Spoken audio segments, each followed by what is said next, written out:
throwbacks y'all are going to be wearing, this weekend. I mean, as players, does that kind of mean something to y'all to, kind of represent what those jerseys stand for when you go out there to play? Yeah, those are cool. That team obviously had a lot of success.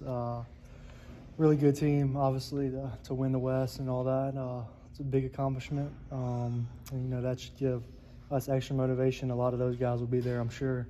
And, you want to put on a good show for them and move in the right direction. So, besides Coach Gibson, do you know any of the guys off that team? I'm sure, not off the top of my head, but I'm sure I know some.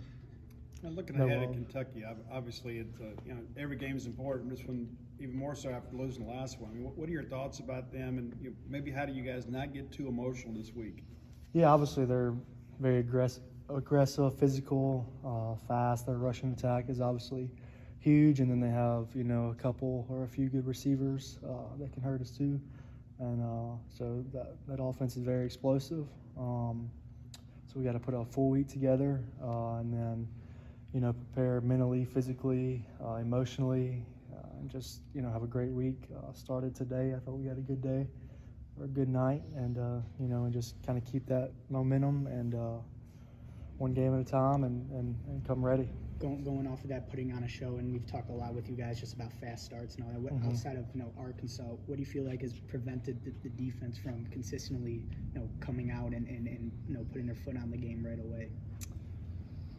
Yeah, that's a good question. I didn't sense anything as a leader on the team, defensively specifically, that I saw anything that would make us start so slow like we did. Obviously we picked it up, but you can't go down that many points in this league. Obviously, I don't know, but Buki and I talked about it, and we'll try to make sure it doesn't happen again, and that's kind of one of our roles. And so. As a leader, I mean, after the game, Coach Arnett was a little bit just questioning the team's intensity and stuff. I mean, as a leader this late in the season, having your head coach question that of the players, yeah. I mean, how concerning is that? I mean, that's unacceptable. We only get a limited amount of these.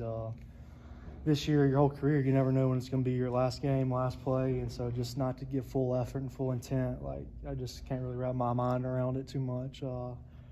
I don't have the physical gifts a lot of people do, and so I try to give 100% effort on every play and stuff, and so I just try to bring guys along, get like that. We have a lot of guys that do that, give tremendous effort, but it's got to be collectively. What do you remember about Devin Leary just from facing him a couple years ago when he was at NC State? Yeah, I was, in 21, that was kind of the game I came out, and Buki was injured at the time, and so I kind of got to step up and play a bigger role. And obviously he's a great quarterback. He can throw it, he can run. He's smart. He's played a lot of ball, obviously. We're talking, that was 2 years ago. And he's a great player and with a great rushing attack behind him, so it just kind of opens up all kinds of things. So. Auburn had a lot of success kind of working the flats a little bit, kind of the intermediate passing game on first down to kind of get the second manageable. How do you battle against that? I mean, how do you get them behind the chains and get them off schedule? Yeah, we got to be sound in assignment.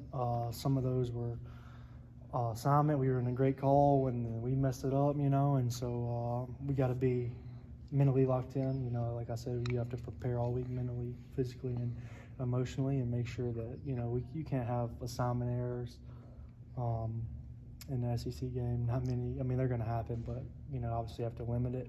And then just like effort, tenacity, like I just talked about, and just be better all around. You mentioned conversations between you and Buki. Obviously, it's hard to talk about one of you without bringing up the other. What is your relationship like, both on and off the field? Or are you really as close as it seems? Yeah, no, Buki and I are very tight. We've had some hard conversations. We've been here together since 18, so we've been here a while. That's one of my best friends for sure.